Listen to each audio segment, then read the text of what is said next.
Okay, hello everyone. I see it's 12:30 already, but I'm gonna give a couple more minutes just for the late newcomers and people who might be coming. So just one more minute and then we can begin. Thanks.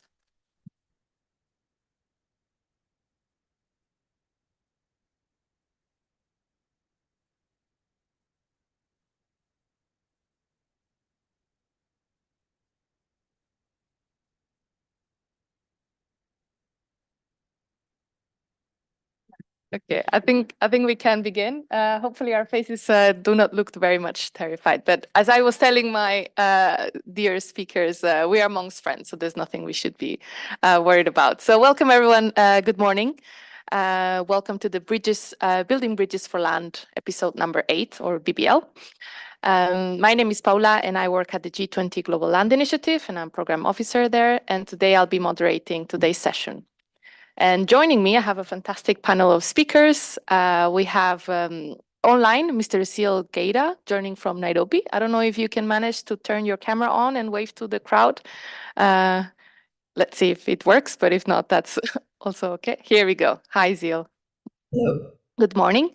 Also, we have Ms. Andrea Romero joining us from the Food and Agriculture Organization, from FAO. We have Professor Ernest Afrifa joining us from the University of Cape Coast in Ghana. And also we have Professor Juan Pablo Iñamagua joining us from the University of Cuenca in Ecuador. So thank you very much for making the time and be with us today. I hope the audience is as excited as I am to hear from you. We see some newcomers, please welcome. Thank you.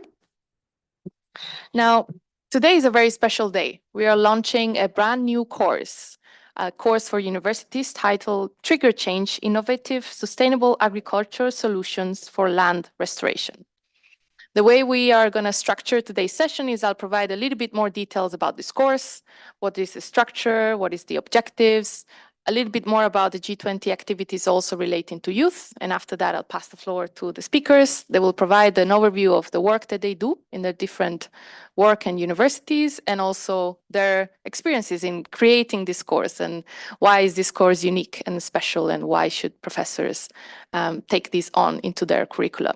And after that, we will pass into a Q&A question session. So you can pass to the next slide, please. Thank you. For the last over 6 months, the G20 Global Land Initiative, led by our senior expert, Dr. Karen Sudmeyer, and a collection of and a group of partners have developed this university course for bachelor students and master students enrolled in agriculture courses. Now, we have a 1-minute trailer, which I think explains it better than I can. So if my technical team can go to the next slide and present the video, that'll be fantastic. Thanks.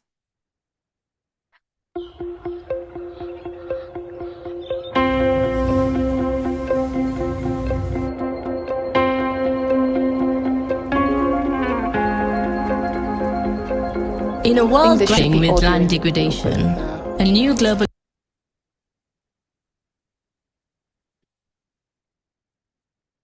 This is proof that it's a live event. Let's give it another try.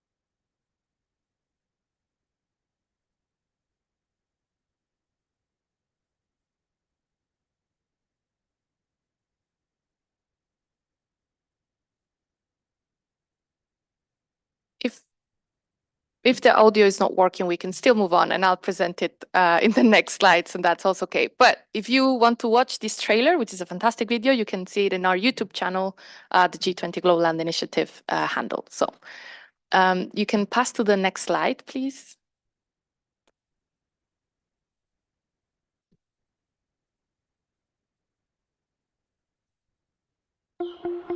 So sorry, the next one after the video.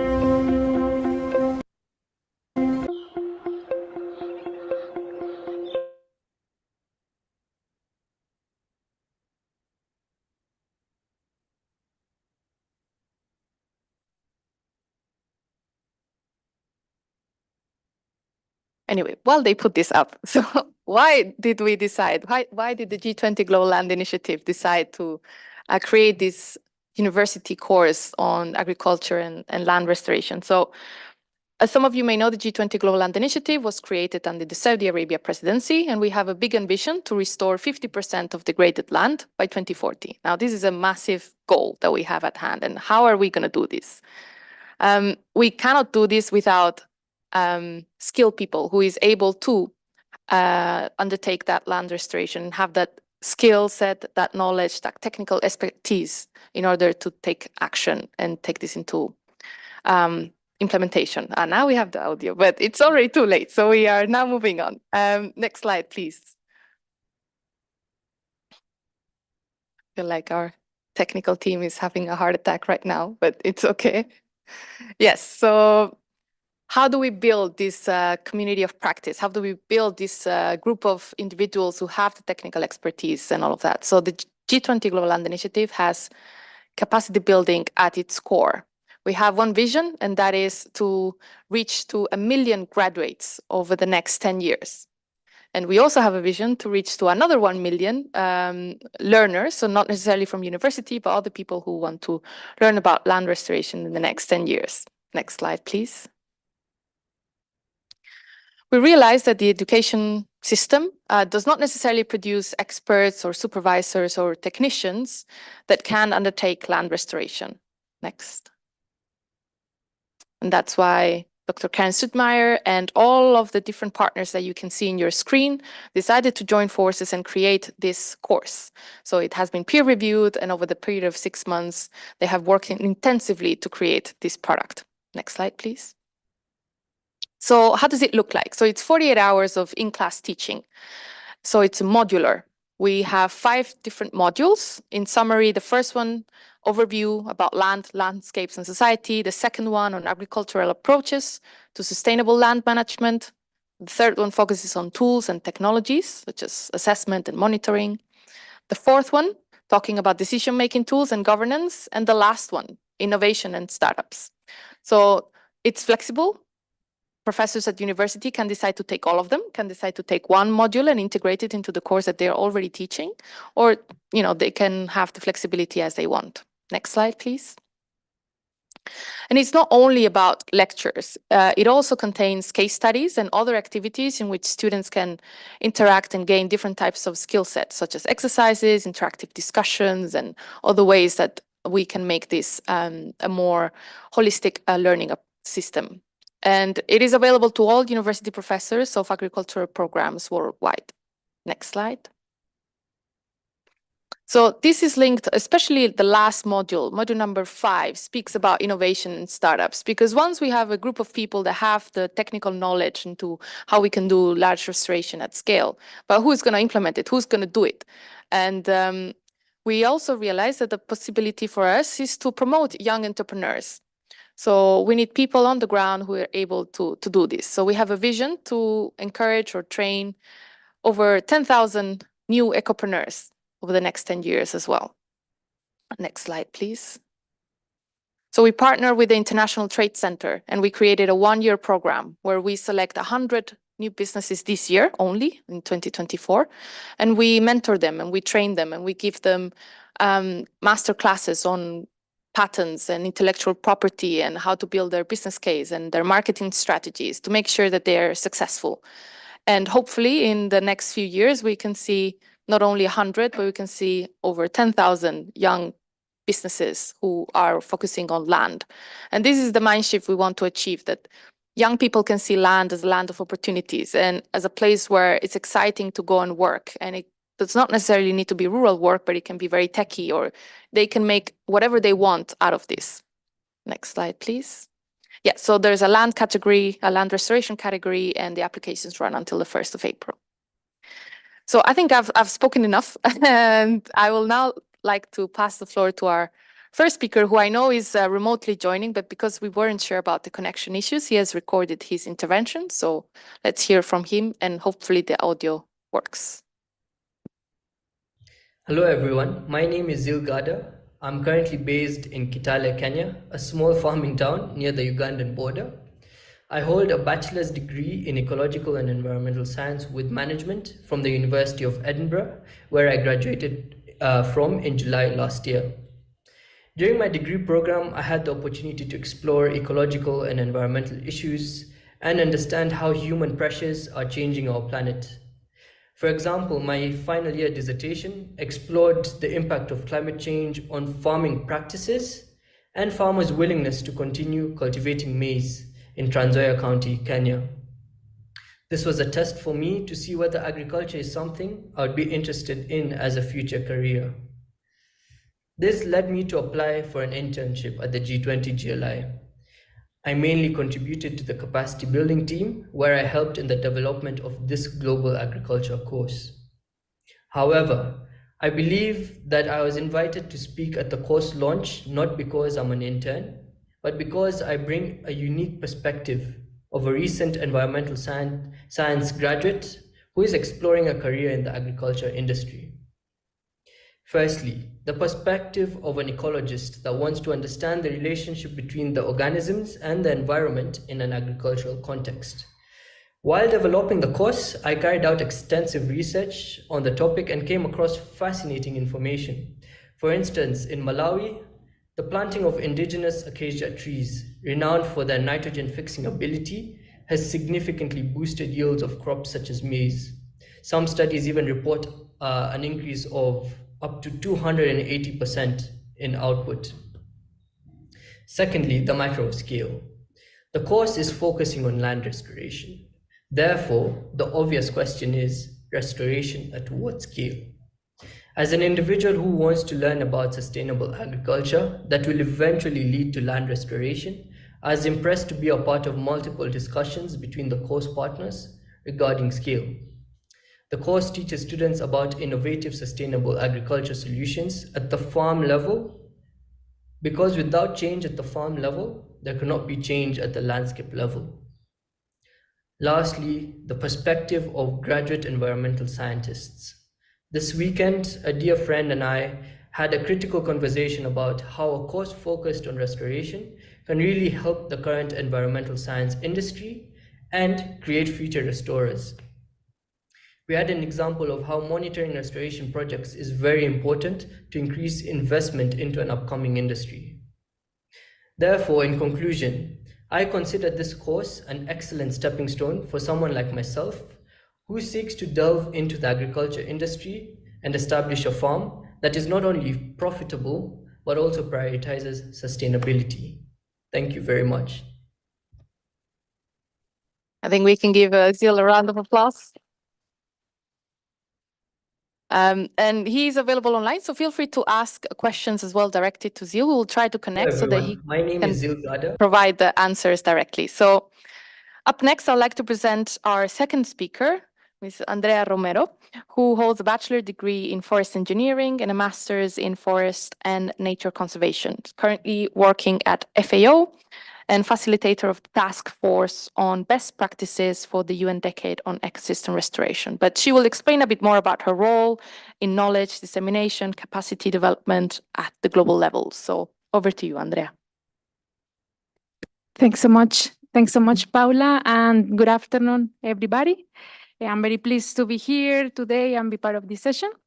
So, well, as you may already know, the period from 2021 to 2030 was declared as the United Nations Decade on Ecosystem Restoration to address the critical need to reverse, prevent, and halt the degradation of ecosystems, of all types of ecosystems around the world.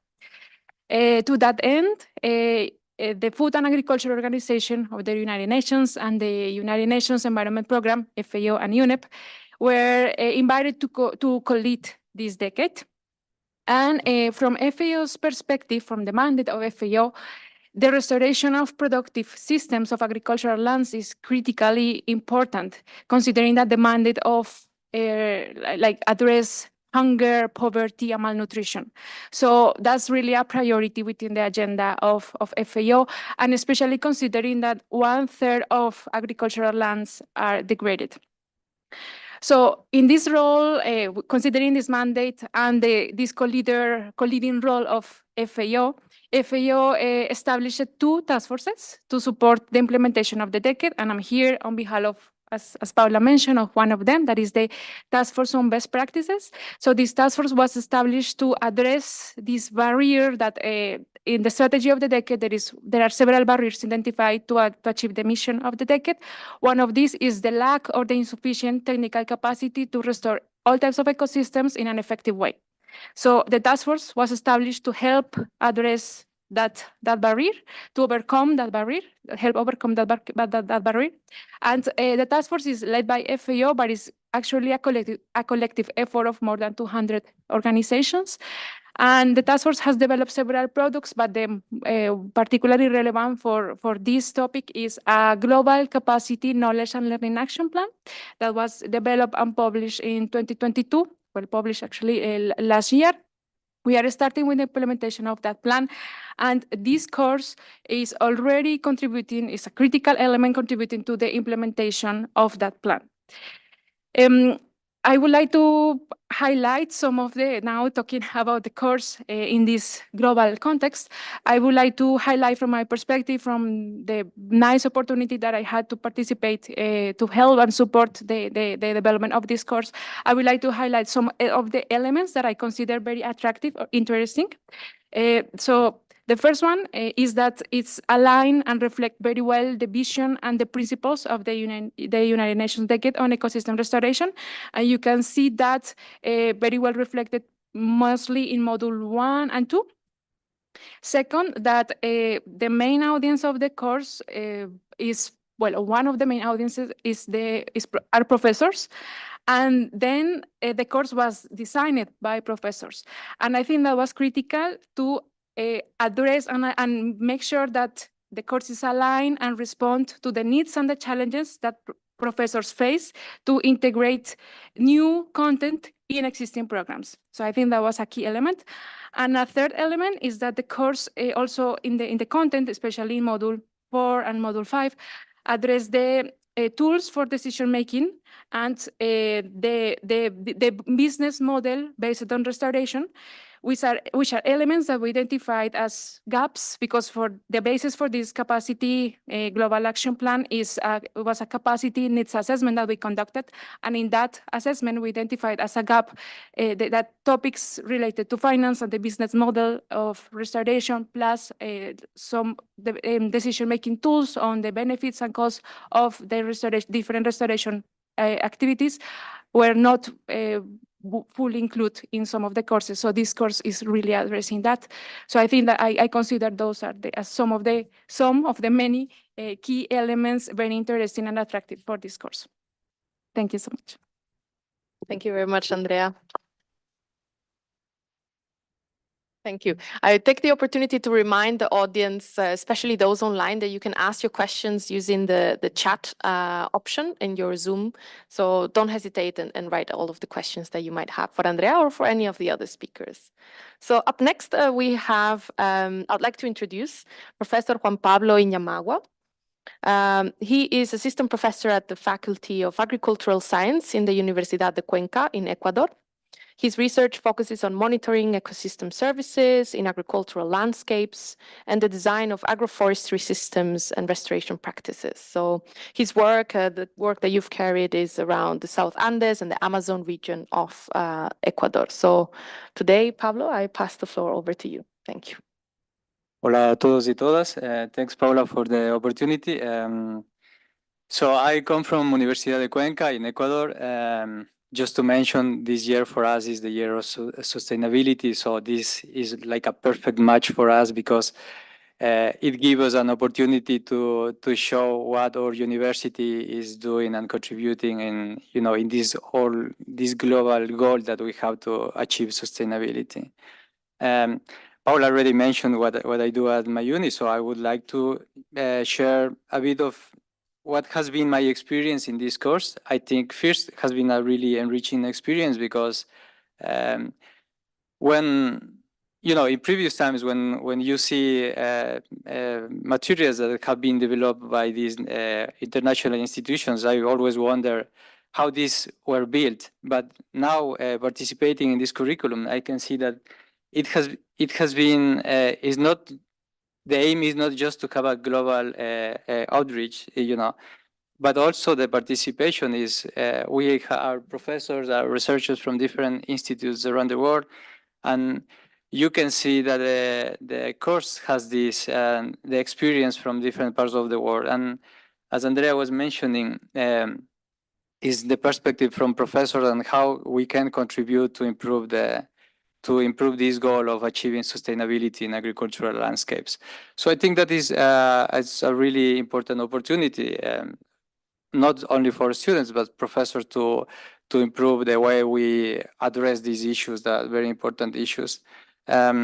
I particularly contribute to modules 2 and 3, which are about the land use practices to sustainable land management practices and also agricultural practices to achieve restoration. So it's like a really important information. But also in module 3, we talk about how technologies can be used not only to monitor, but also to achieve this restoration. So I would like to invite students and professors to look more into what this curriculum is offering, and hopefully you can achieve and share with us our vision to achieve sustainability. Thank you very much, Pablo. During the Q&A, I think I would personally like to explore a few of the examples of how technologies can be used for land restoration. So definitely that would be my next question when we go to the Q&A. But last but not least, I want to introduce you to our last speaker, Dr. Ernest Afrifa. He's a senior lecturer at the University of Cape Coast in Ghana. He holds a PhD in land use and environmental science, and he has a vast reach of research activities. A few of the topics include restoration of artisanal mining, of impacted lands, and also heavy metal assessment in mine spoils, and many others. So with this, Dr. Ernest, the floor is yours. Well, thank you very much, Paula. Good afternoon, ladies and gentlemen. And it's a nice time for me to be here. I'm very much happy to be part of this webinar. As has been introduced, I've been lecturing at the University of Cape Coast for the past 15 years, the Department of Environmental Science. And one thing that pushed me to going into restoration had to do with a job that I did in 2020 when I led a technical team to carry out an assessment on the feasibility of reclaiming lands that has been degraded by mining. And what I saw was very staggering, and I decided to shift my focus on all that I'm doing and then push into the restoration of land. So when the call came, I saw it to be a personal agenda to contribute to what the world is now fighting for, to reclaim the lands that have been degraded. The important thing is that in my part of the world, most of the mining activities occur in agricultural lands. Therefore, as we mine, we also destroy the agricultural lands, and it has an impact on food security. And it is something that we need to look at in that direction. In my contribution in the course, I contributed to Model 4, which looked at the decision-making tools and then the governance structure for the restoration measures, etc. Now, the reason why I played a part there has to do with the diverse backgrounds that I have. Yeah, because it runs from agriculture through finance, through land use. Yeah, so I saw myself as, being a little bit, having an influence there. And I think it was very good working with colleagues from all other places. We had a very good time putting together, our work. The reason being that most of the time when you put together people of diverse backgrounds, it becomes very difficult to come to fruition or to get what you want to do, coming to being. But what I saw was that if you have the unity of purpose, you will be able to get everything done. And all of us here were united in the fact that you wanted to carry out the project. And that was what allowed us to come out with this course. Now, this course is very enriching because it looks at the whole continuum of restoration, from understanding the land, what creates the problem, to the final point where students will be imbibed with the technologies, etc., to come out with, innovative means to restore, the land.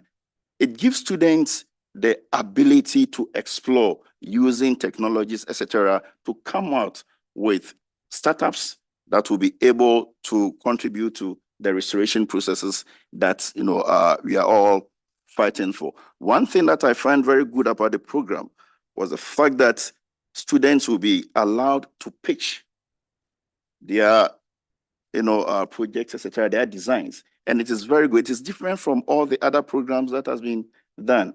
In the normal, academic programs, things are always done in silos.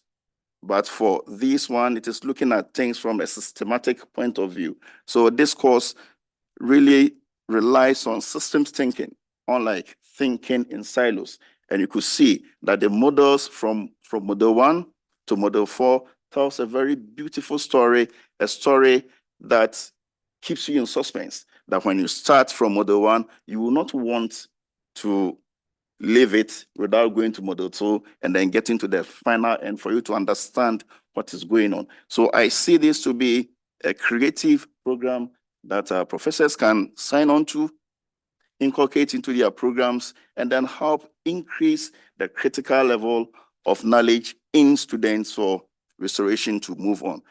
I also want students to also accept the fact that they are the future of the world. The old order will be going. And then if you don't take this opportunity, grab this opportunity, and then come up with measures that are going to restore our lands, nature will not forgive us. So I also call students to sign on to the program, tell their professors that there is this program which needs to be done. And then when that happens, you'll be able to create the critical mass of knowledge that we need to carry out with the restoration that you are looking at. Thank you.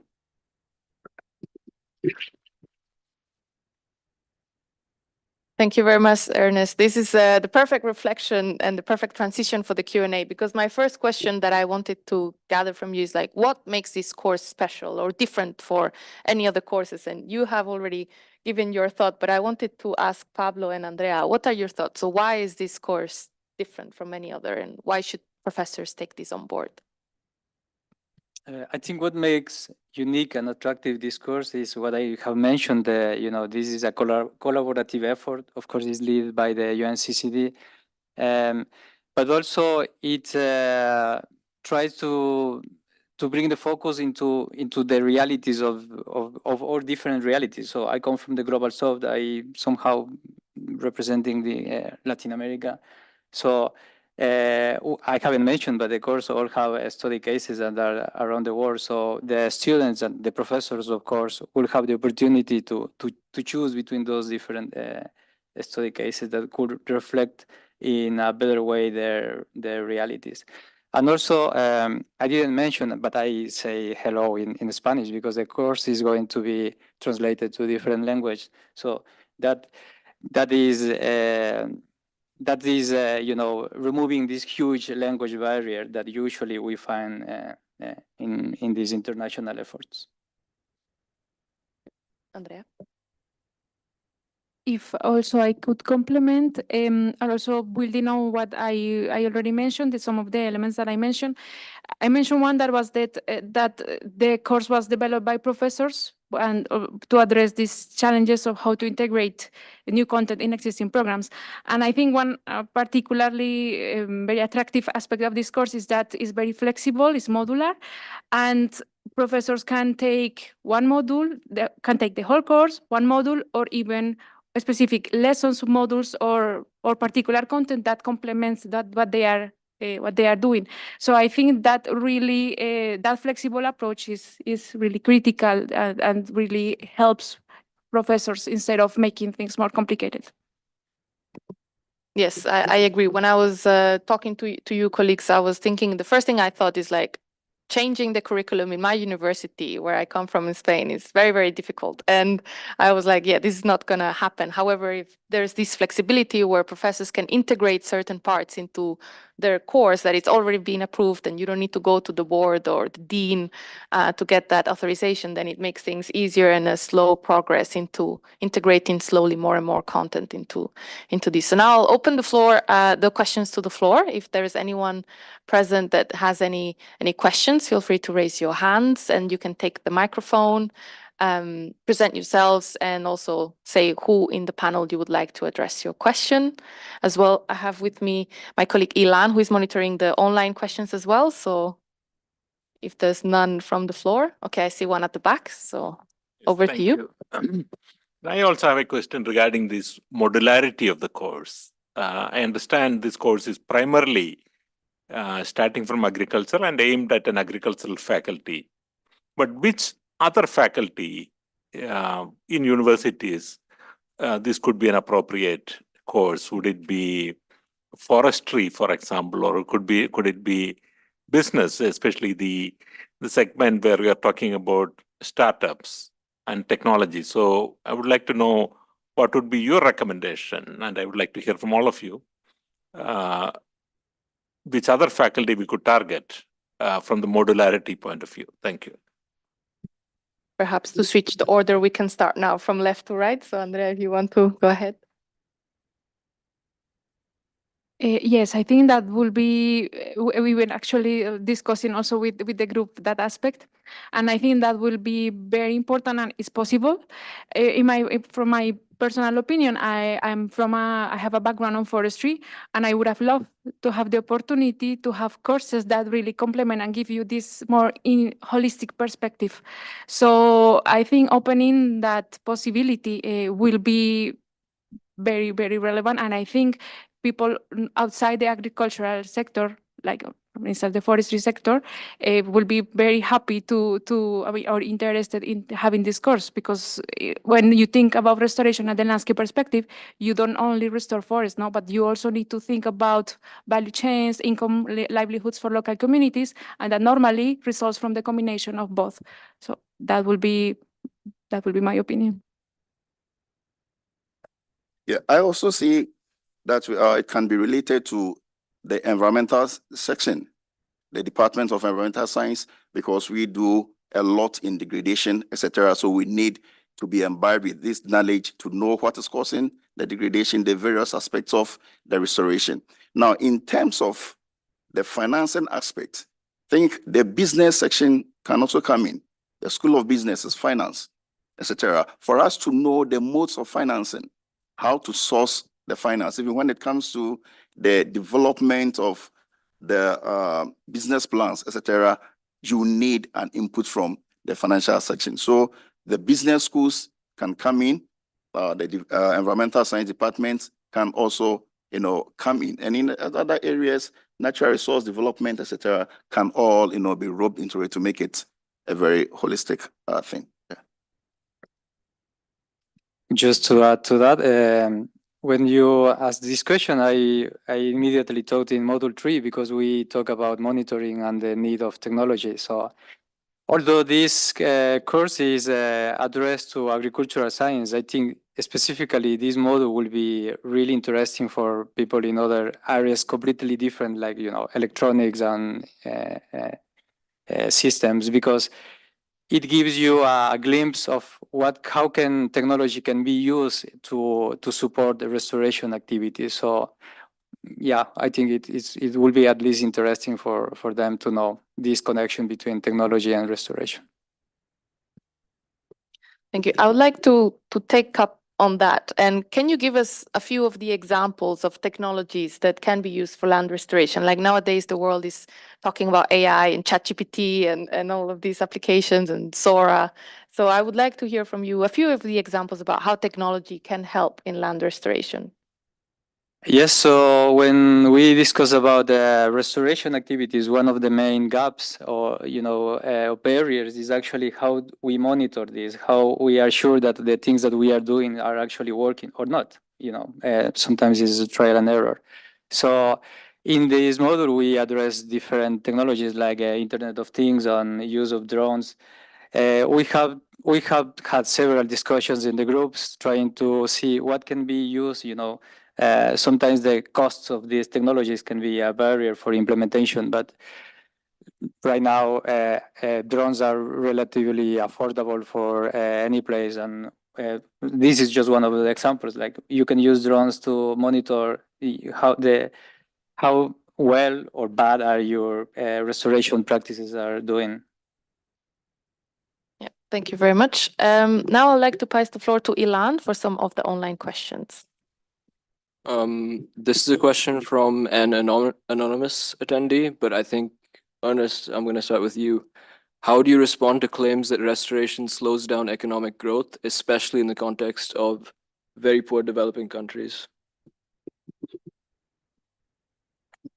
Yeah, that's a very good question. Now, yes, depending on the context in which you're coming from, restoration can slow economic growth, because it takes a long time for the benefits of restoration, especially the economic benefits, to materialize, and that is going to have an impact on farm incomes, on farmer incomes, on rural incomes, rural economy, etc. But as these measures establish and we start getting the benefit, it is going to bring about an improvement in the economy. So yes, restoration to some extent initially can bring about a slowdown in the economics of the farm level, the farmer level, the local economy, but it will improve as it is good. So yeah, it is not something that is going to materialize in the first 2 or 3 years. It is long term. Yeah, and then for it being long term, we need to plan to cushion ourselves before it starts maturing. Yeah. Just to add something, because I am really into this, I think this is a matter of shift of paradigm. Is trying to reflect in the changing this business as usual approach that we have with agriculture. And I really like what you mentioned, Paula, at the beginning. Is the shift in paradigm is to understand agricultural landscapes as also as a place where ecosystem services are being provided, and how with this course, like, the idea is, or the restoration, the idea is to increase and to improve the provision of the ecosystem services. So yes, it could have an impact, but also a restoration can be an opportunity, because it would involve just planting trees, it involves creating new job opportunities, and all the value chains that can be derived from that.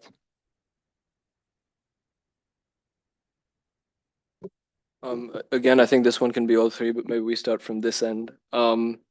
How can this course ensure that learning and skills of the students will be suitable to their local land degradation problem issues? This is from Dave. And maybe you want to take this to start with. Yes. So I think to address that issue, that's why the development of the course involve professors from different regions. So and that could bring different case studies so that this could be adapted at the local level. That was also something that very much discussed during the development of the course. And I think that will be maybe better explained with the next steps of the course, but this will be adapted and then like transferred at the regional level with some regional trainings. So, and that is where then this adaptation at the local level will be more enhanced, but it has been already considered since this development, but it will be even more more developed, more advanced during those regional trainings. Yeah, the course gives the opportunity to adapt to local conditions. Yeah, so professors can pick it, adapt the generic information that has been provided to suit the local conditions. Now you can also use local examples, local case studies, field trips, etc., to beef up the generic information that has been given you. So this can easily be translated and then transmitted to all localities.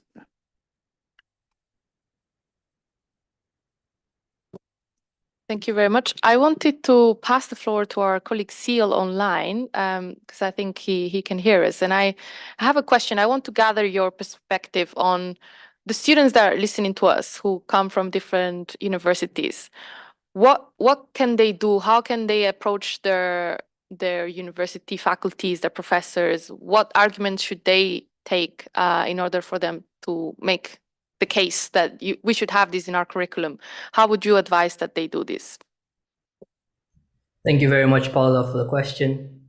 Coming from, again, the personal angle, as an alumnus, I actually approached one of my senior lecturers at university that's in charge of my school, the Ecological and Environmental Science. Her name's Gail Jackson, and I came with practical examples of how this course can fit into the existing degree. So for example, going back to Murli's question of which schools this course can help, I did environmental science with management. So I got the nature side of things and the business side of things.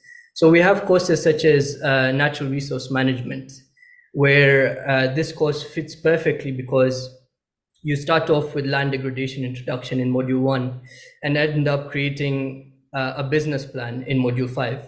So I think this course, as a student, if I'm to approach a lecturer or the head of school, I think I'd go with practical examples of how this course can fit into the existing curriculum. And if a student has questions regarding what the course includes, the website is very informative and it has the contact of the person who is in charge of the course development. So I think that's how I would approach it. Thank you very much. Thank you, Zeal. I would like to see if there's any other questions from the floor. Otherwise, I see the chat is kind of burning, so we have quite a lot. So, yep, at the back, thank you. Okay, thank you. I have two questions. The first question is about, is this module will be accessible for all youth? Because you mentioned it's empowering youth, but you mentioned a lot about professors. So my question is this will be accessible online for everyone or not? The second question is about, okay, if I see the title, so this course is for empowering youth through hands-on learning in agriculture and land restoration. But maybe in Global South, mostly we face the problems with that we don't have access to land. How could we have our independent agriculture? How could we have our restoration if we don't have access to land? So how could you address this problem? Is this also addressed in the course, or is this not your goal? Yeah, that's it. Thank you. So perhaps the first question about the availability of the course, perhaps Andrea, you can take this one. Yeah.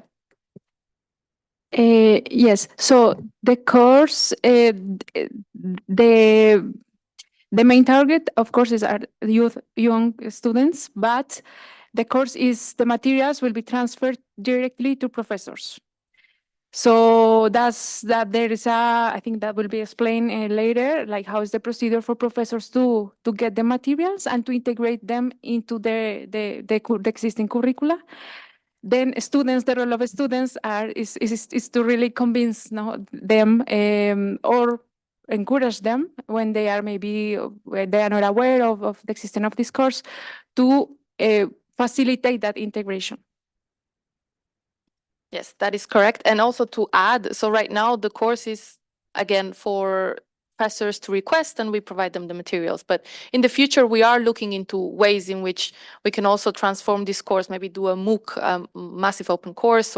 So I encourage all students who are watching us to sign up to our newsletter, to follow us on social media, because there will be things coming up in the near future. So this is what I would like to add as well. And the second question regards to the access to land. So perhaps I pass to one of the other two speakers if they want to address this one. Yeah, we recognize the fact that access to land, especially in the Global South, is a problem. Yeah, we not go away from that. But that doesn't mean we shouldn't empower and prepare students to go in for restoration. Yeah, there may be instances where land may be available, but maybe private lands. You may then have to go into a form of agreement or a consortium with owners of land to help them restore, their lands. In certain areas, governments have ownership of the land, and we can, look at the ministries in charge of land, etc. Make a proposal as to what you need to do based on your business plan, and you'll be able to, get the land. Yes, we recognize the fact that not everyone can have the access to land. It can be very difficult having the access to land, but we need to make the effort to see those who have problems with degraded land, and then it will be a means of helping them, regenerate their land for their own good. And I think if somebody has a problem and you are prepared to help that person, the person will readily accept you. Yeah, so that is one of the issues that we have to confront ourselves with, and then one of the means by which we can solve it. Let us go out, look for those who already hold the land, who have issues, and then partner them to solve that issue.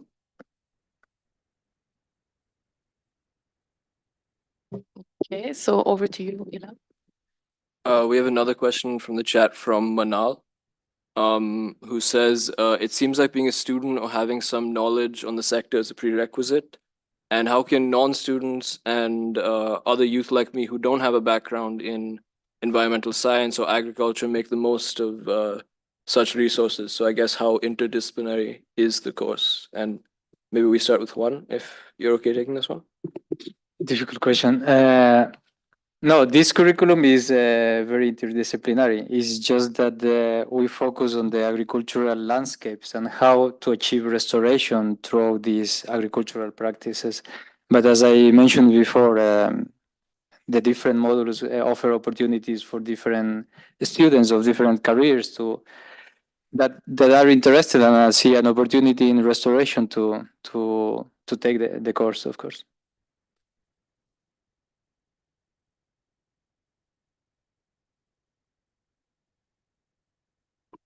No problem.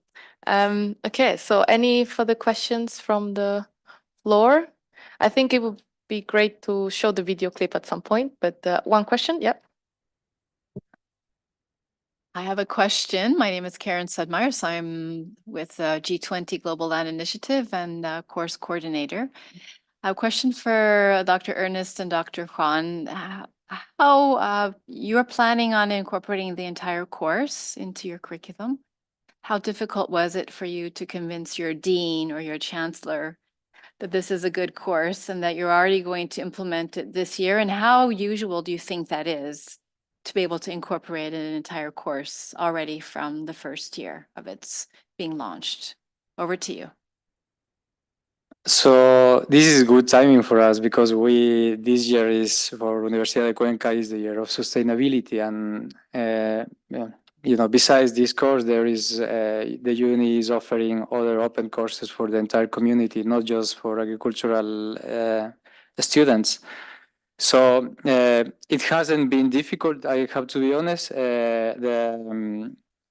We have, as an institution, we have this clear goal to achieve and contribute to sustainability. So when this invitation came to us, we were really happy and on board and trying to put all the effort to contribute to this.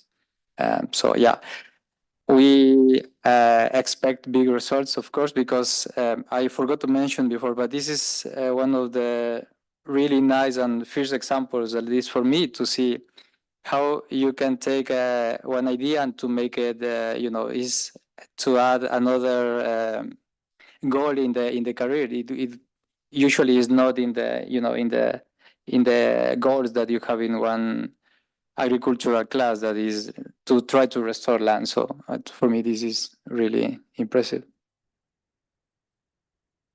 Yeah, thank you. I'm a bit lucky.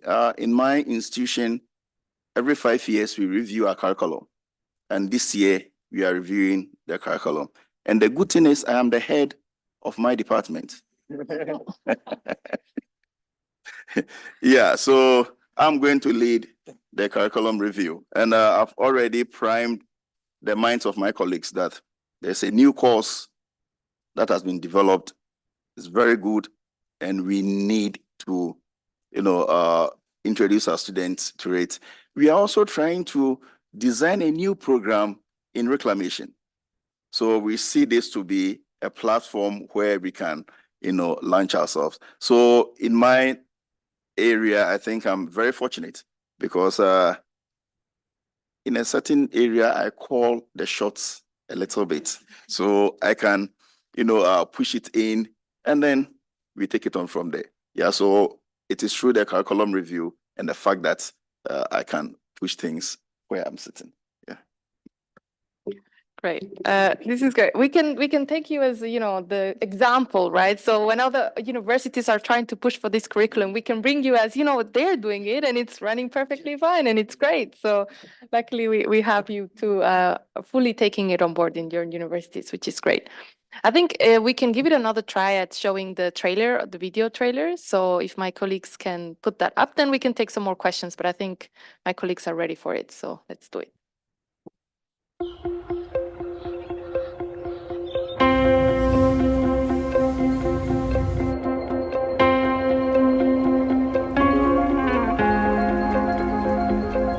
In a world grappling with land degradation, a new global initiative emerges to confront the challenges head-on.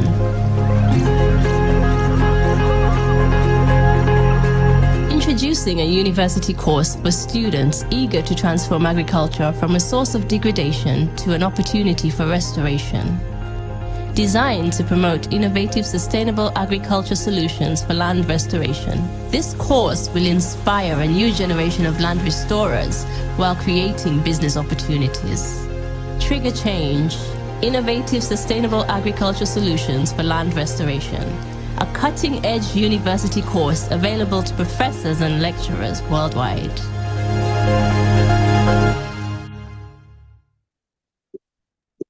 Great, thanks. I'll ask our IT team to put the slide with the QR code where our professors can request the materials to be sent to them.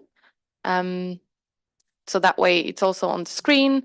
And last opportunity for any final questions before we wrap up. I think there's one at the back. Yeah. I think the fact that the head of the department find it easy, I think is a lesson for us that when we target our train the trainer program beyond, we should certainly, go to people who are influential. I think Karen had this idea of doing a Dean's Academy, and I think it's absolutely correct.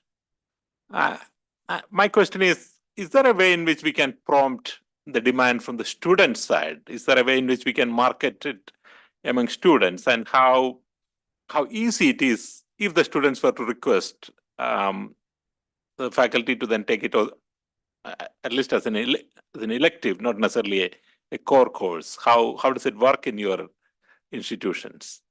Thank you.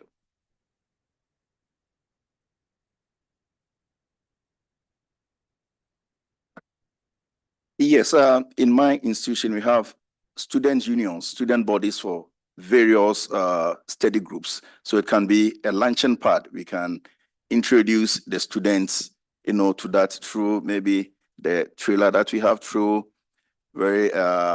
some workshop seminars introducing, the program to the students. This is what we have. This is, what it entails. If you're interested, you can speak to, your professors for them to take it up. On the other side too, we can also encourage our colleagues to also, take it up, because it is going to be helpful for, our students. So you can start with the student unions, the student study groups, make them aware of what is around, and then get their interest in the program. And if you're able to do that, I think they'll be able to move to their professors and tell them that, yeah, there's this program. Why don't we have a look at it? And it is also going to help. I think Paula at the beginning mentioned this youth eco entrepreneur program. So I think this is a really great link, because if students around the world see this call or this opportunity to get some funding, maybe they will see that their chances increase if they can take this course hopefully the entire course, but at least some modules, because then can make this direct link between these funding opportunities and the knowledge that we are trying to share with this curriculum. Thank you very much. We are shortly running out of time, so I would like to thank everyone for joining, and especially our speakers for making the time and be present with us today. But I think most of the people who I see physically in the room, I see a lot of people online, but physically in the room participated in this creation of this course. I think everyone deserves a big round of applause. And in particular also to the coordinator, Dr. Karen Sudmeyer, whose work has been amazing. So I wanted to specifically mention that and pass the floor to you if you have any final words to the floor. The floor is yours. Actually, this week we had a final gathering of 15 professors from around the world who were the course developers. And we met today this week for the last time to organize how we will train professors in the future. We will be doing training of trainers in different countries and regions of the world. So I encourage listeners and participants here to write to me, to sign up to our newsletter, to find out about our upcoming events and opportunities. And today is Zeal's last day as our intern, and he's been fantastic. And I would like to end with a thanks to him and to Paula for moderating and everybody who's participated. Again, thanks one more time. Thank you. Thank you very much. And with that, I would like to close today's session and remind everyone that this is not a race, a 60-meter race. This is a marathon. It's a long race. So thank you very much, everyone. Have a nice day.